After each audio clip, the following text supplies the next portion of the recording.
Hello बच्चों, कैसे हैं आप सब। उम्मीद करता हूं आप बहुत अच्छे होंगे और आपकी पढ़ाई बहुत अच्छे तरह से चल रही होगी।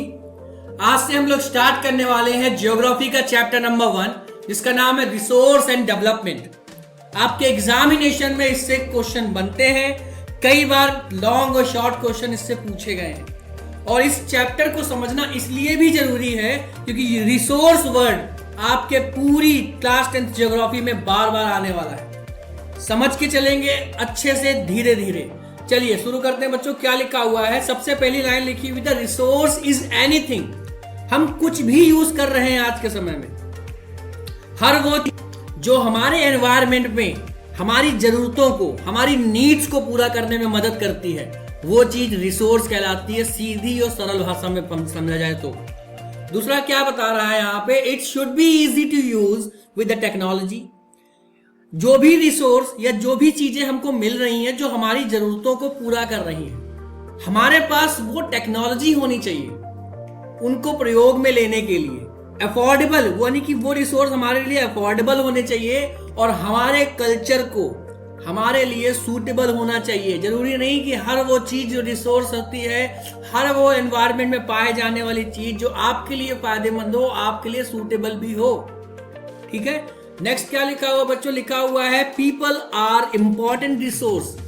अगर हम बात करें मनुष्यों की, इंसानों की बात करें, तो वो भी एक इंपॉर्टेंट रिसोर्स है। कहीं ना कहीं इंसानों के द्वारा भी हमारी नीड्स पूरी होती हैं, because they change natural material into usable things and use them.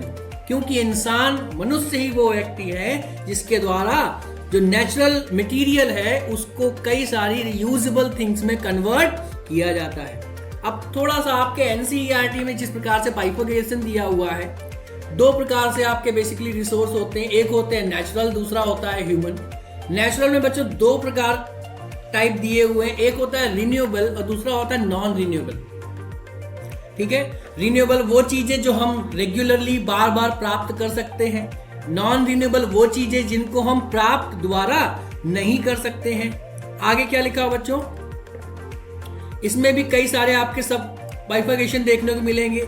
Renewable में कंटिन्यूअस और फ्लो, विंड हो गया, वाटर हो गया जो लगातार मिलता जा रहा है, नेचुरल वेजिटेशन हो गया हमारा। और इसके साथ साथ लिखा हुआ है क्या, नॉन रिन्यूएबल में रिसाइकल मटेरियल जो भी आपके होते हैं, नॉन रिसाइकल मटेरियल जो भी आपके होते हैं। नॉन रिसाइकल मटेरियल जैसे कि आपके फॉसिल फ्यूल, पेट्रोलियम हो गया, डीजल हो गया, ये सब चीजें।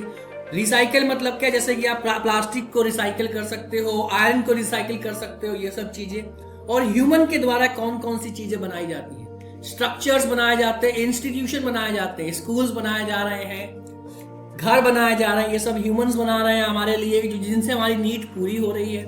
क्वांटिटी एंड क्वालिटी, किस क्वालिटी एंड क्वांटिटी में ह्यूमंस इन सब चीजों को बना रहे हैं, ये भी हमारे लिए कहीं ना कहीं रिसोर्स रहने वाला है। तो ये सिंपल सी एक परिभाषा आपको याद रखनी है। आपके एग्जामिनेशन में शॉर्ट में सीधे सीधे क्वेश्चन पूछा गया है कि रिसोर्स क्या होते हैं, आपको ध्यान रखना है बच्चों। मिलते हैं अपनी नेक्स्ट क्लास में। थैंक यू बच्चों।